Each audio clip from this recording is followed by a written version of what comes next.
Today's top story from the perspective of someone who's there. You are looking live. This just in. Not my beat.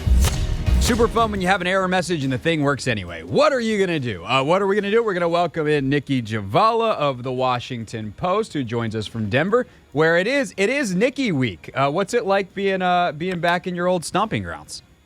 It's good. I'm with my parents. I expect a home-cooked meal tonight. Amazing. Yes, exactly. What else do you need? It's perfect. Nothing. And Chase Young's going to play, and all those things are of equal weight and value, of course. Of course. Not so much. We love the home cooked meal. That is fantastic for you. More interesting probably to the audience at large, though. What do we expect from Chase in his season debut? Yeah, so, Ron Rivera said he'll be on a pitch count, which is to be expected. You don't want to risk, greater injury just in, rushing him back. But I would expect him to get some decent time out there. He's been practicing for a while now, albeit on a limited basis. He's been a full participant the last 2 days, today and yesterday. And I really do believe he is itching to get back. He's, this is really his first true return since the knee injury. I know he returned last season and played the final 3 games, but he was on somewhat of a pitch count those games as well. And he was wearing that big brace, and he didn't quite look like himself. I think he was still just trying to get acclimated and learning to trust that knee again. So this will be really the first time since 2021 that he dealt with that injury. So, I'm sure he's happy to be back out there and hopefully can put some of the injury stuff behind him. Without question. What to you is a successful performance? I opened the show talking about Chase a little bit, and I think with Russell Wilson being a guy who likes to escape the pocket and some of Chase's issues in the past being not rushing with the discipline that you need to be successful in this defense, that's something I'm certainly watching for. But when you talk to people around the building and with your own football acumen, what's a successful day for Chase this weekend? Yeah, I think you hit the nail on the head. It's staying in your rush lane, set the edges. I think one of the big things that came up in 2021 was the freelancing guys were doing on the defensive line, and when they're not working in cohesion, then it creates problems. He's been out for a while. I know he had those 3 games, but full Chase Young has been out for a while. So kind of working his way back in and kind of gelling again with that group will be important. Part of that is sticking with the details, staying in the rush lanes, playing disciplined football. Because those 3 guys, Montez Sweat, Jonathan Allen, Deron Payne, really have a good thing going right now. You don't want to be the guy to come in and disrupt it. Now, you also don't want to play so conservatively that that's your primary focus. So I think it's twofold, really. Play consistent, play disciplined, but also be aggressive. You don't want to see him hesitant out there because of anything he's been dealing with over the last couple of years.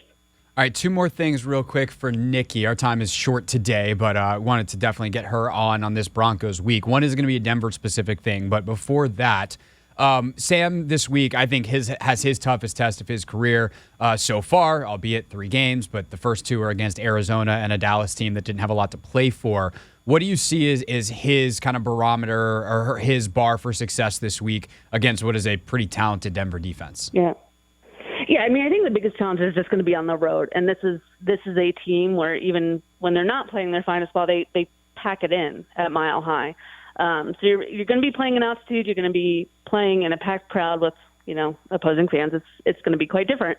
So I think the biggest thing is just continuing to show progress. You don't want to see the same mistakes that he made in week 1. Clean those up, and again for him, play aggressive, kind of play that same brand where, if he does happen to make a mistake, which Bieniemy has said multiple times, a lot of this is due to the fact that he's just seeing things for the first time, given his, inexperience. But if he does make a mistake, quickly bounce back from it, like he did in week 1. So last thing for you would be the altitude and the Commanders' approach to it. They're taking if we're not here that long, it doesn't affect us, which on some level sounds like putting your fingers in your ears and saying la, la, la, and then praying for the best. But you obviously being from out there and having covered so many games there and seeing different teams take different approaches, what do you make of how they're handling the travel here and the reality of the altitude at Mile High? Yeah, I honestly hadn't heard that one before until they did it a couple of years ago. And there actually are some research studies on it that say that can be beneficial. There also, Brian Robinson mentioned this, that Jake Sankel, their nutritionist, has told players to drink a lot of beet juice, which I hadn't heard until I Googled it last night. And apparently it really helps with blood flow, which can help in altitude. So there you go. Yes, I knew about the beet juice when I was with the Spirit and we were out in Utah, also at altitude for the Challenge Cup in 2020. There was lots of beet juice being drank, but we were there for a lot longer than 24 hours. Did it work? I did not touch it. There was player stash, and I was basically told, "Hey man, if you want to go on a run, like good, cool, enjoy it. You're just gonna die." So I was sacrificed. Well, I don't plan to do any of that. Okay. But you do get a home cooked meal. That's the priority, right? That's all that matters. Way better than beet juice. Or there's things to be talked about with the cooking, but we were definitely not going there on the radio. Nicki, thank you, ma'am. Very much appreciated. Enjoy home, and we'll see you when you get back. Sounds good. Appreciate it. That is Nicki Jhabvala, everybody, with us, of course, from the Washington Post. If you couldn't figure it out by the context clues, she's from Denver, worked for the Denver Post for a long time and covered the Broncos, I think for The Athletic, before she popped over to the Post and started covering the Commanders. So great insight on kind of the whole history of the organization and all kinds of different things with the Broncos. But I think it's interesting that she's never heard the, hey, 24 hours and out. And I wish I had had more time this week to research that. I have heard it before. I mean, obviously every team is doing the nutrition stuff to try your best. It helps the blood flow. And if you have more blood, like there's more places to receive the oxygen because the oxygen is thinner. So your body, if you have like more receptacles, but less coming in, hopefully it balances out. Like there's a lot of nerd stuff that goes into this. At the end of the day, I think the funniest thing is always NBA guys saying like it takes till the first media timeout and then your body is adjusted and you're fine. I don't know how that works in football because like you go out there, it's super short and bursty. You get done, then you go back to the sideline. Are you just kind of repeating the process and you're always a little short of breath? Or do you adjust quickly enough and your body finds a way to adapt? The human body is amazing that way and that it's incredibly adaptable. And so that's that. This is the Hoffman Show on the Team 980 and the Odyssey app.